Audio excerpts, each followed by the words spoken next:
जो भी स्कॉलरशिप है जो हमने इंटरनेशनली जब भी उनके अप्लाई करना होता है तो उनके लिए डॉक्यूमेंट्स जो हैं वो ऑलमोस्ट सिमिलर हैं कि थोड़ा बहुत डिफरेंस है। और जो मेजर रिक्वायरमेंट है वो पहली जो है वो आपका एक वैलिड पासपोर्ट जो है उसकी कापी आपने सेंड करनी होती है। विदाउट पासपोर्ट जो है जितने भी इंटरनेशनल स्कॉलरशिप है उनके लिए आप अप्लाई नहीं कर सकते। सबसे पहले जो आपने काम करना होता है वो होता है कि आप अपना पासपोर्ट जो है वो एटलीस्ट उसके अंदर 1 ईयर जो है उसकी वैलिडिटी होनी चाहिए जब आप उसके लिए अप्लाई करना स्टार्ट करते हैं स्कॉलरशिप के लिए। उसके बाद जो सेकंड चीज़ है आपके पास एक अपडेटेड एक अच्छी जो है वो सीवी होनी चाहिए।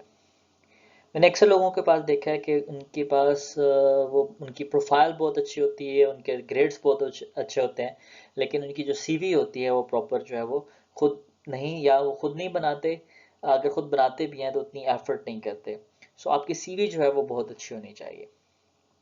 और सीवी एक अच्छी क्या सीवी होती है, उसको किस तरह से बनाया जाता है, इसको फिर हम एक एक करके आगे नेक्स्ट वीडियोस के अंदर डिस्कस करेंगे कि इंटरनेशनल स्कॉलरशिप के लिए जब आपने सीवी बनानी है तो उसके अंदर क्या क्या चीज़ें आपने करनी है और कौन कौन सी जो मिस्टेक्स नॉर्मली होती है उनको अवॉइड करना है। सीवी के बाद जो थर्ड इम्पोर्टेंट थिंग है दैट इज़ कवर लेटर और लेटर ऑफ इंटरेस्ट।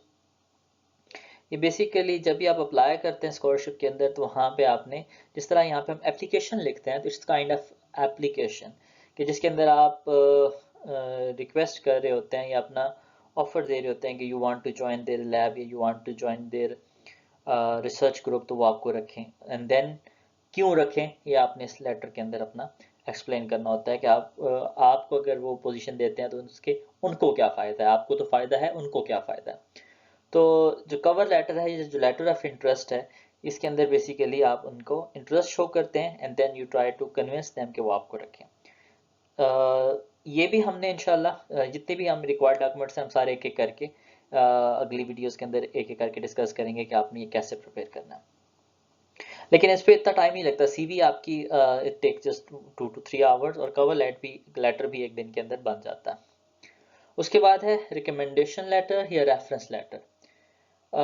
जब आप कहीं भी बाय अप्लाई करते हैं तो आपने जो आपके यहाँ पे टीचर हैं, अगर आपने थीसिस किया है तो जो आपका रिसर्च सुपरवाइजर है या जहाँ आप पढ़ते रहे हैं, जो आपकी लास्ट डिग्री है वहाँ पे जो आपके टीचर हैं, तो उनसे आपने एक रिकमेंडेशन लेटर लेना होता है जिसके अंदर आप टीचर आपके बारे में लिखते हैं कि आपको डिस्क्राइब करते हैं कि आप एक अच्छे स्टूडेंट हैं, आपके ग्रेड्स अच्छे हैं या आप हार्ड वर्किंग हैं, आप ग्रुप में काम कर सकते हैं, आप इंडिविजुअली काम कर सकते हैं। तो ये सारी चीज़ें जो है वो लिख के रिकमेंड करते हैं आपको इस पोजीशन के लिए।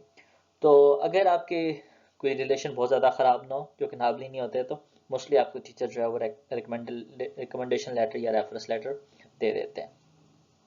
ये भी दो तरह के होते हैं। एक तो ये होता है कि आपने खुद सबमिट कराना होता है, तो आप टीचर से रिक्वेस्ट करते हैं, वो आपको लेटर लेते हैं, लिख के देते हैं, तो आप वो अगर हार्ड कॉपी जमा करा रहे हैं तो उसमें करा देते हैं या आपको पीडीएफ दे देते हैं।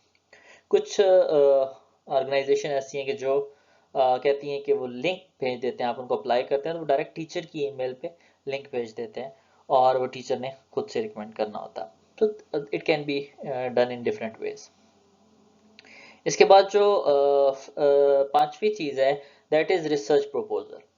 अच्छा, रिसर्च प्रपोजल के लिए एक चीज़ याद रखें कि ये सिर्फ पीएचडी कैंडिडेट्स के लिए होता है कि जिन लोगों ने एमएस किया हुआ है और वो पीएचडी में एडमिशन लेना चाहते हैं, तो उनको एक रिसर्च प्रपोजल जमा कराना होता है कि वो किस तरह का काम आगे करना चाहते हैं। नॉर्मली ये जो रिसर्च प्रपोजल है, इट डजेंट मीन कि जो आप बना के भेज रहे हैं वही काम वहाँ पे कराना है। जस्ट द पर्पज इज वो जानना चाहते हैं कि आपके अंदर वो रिसर्च एबिलिटीज हैं या नहीं, या आपको रिसर्च अगर आपने डिजाइन करनी हो तो कर सकते हैं कि नहीं। तो ये उसको जज करने के लिए होता है। लेकिन जो एमएस के कैंडिडेट हैं जो ग्रेजुएशन के बाद वहाँ जाना चाह रहे होते हैं, तो उनके लिए जो पीएचडी जो है वो रिसर्च प्रपोजल की रिक्वायरमेंट नहीं होती। और लास्ट जो एक बहुत ही इंपॉर्टेंट चीज़ है वो आपका इंग्लिश लैंग्वेज एबिलिटी है या इंग्लिश लैंग्वेज स्कोर है। जितने भी डॉक्यूमेंट्स हैं, अच्छा, ये जो इंग्लिश लैंग्वेज स्कोर है ये मोस्टली जितने भी नॉन नेटिव स्पीकर हैं जो इंग्लिश कंट्रीज हैं उनके अलावा जो जितनी भी एशियन कंट्रीज हैं उनके लिए होता है।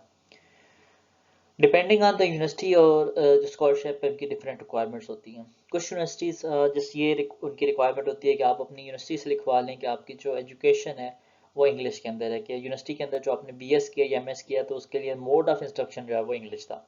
कुछ यूनिवर्सिटीज़ के लिए तो ये लेटर इनफ होता है।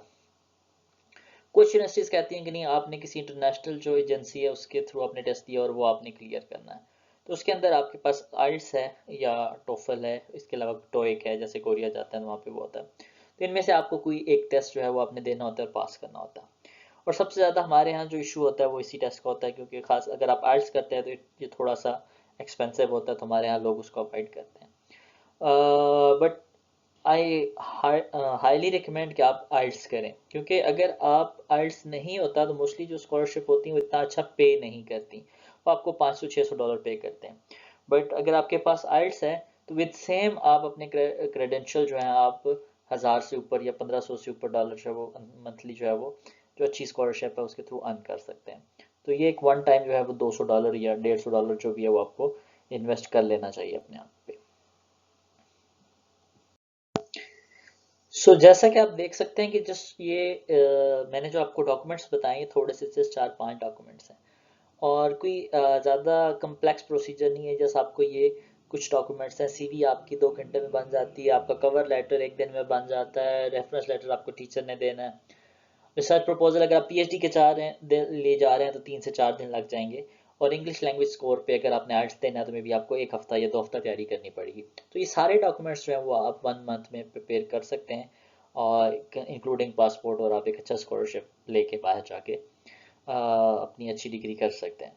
सो ये था हमारा आज का वीडियो, और इसके बाद जो है ये जितने भी डॉक्यूमेंट्स हैं आपने कैसे प्रिपेयर करने हैं, सो एक एक करके हम इसको डिस्कस करेंगे। If you have any curies आप वहाँ पे डायरेक्ट वीडियो पे भी कमेंट कर सकते हैं, और आप मुझे ईमेल भी कर सकते हैं। Okay, thank you.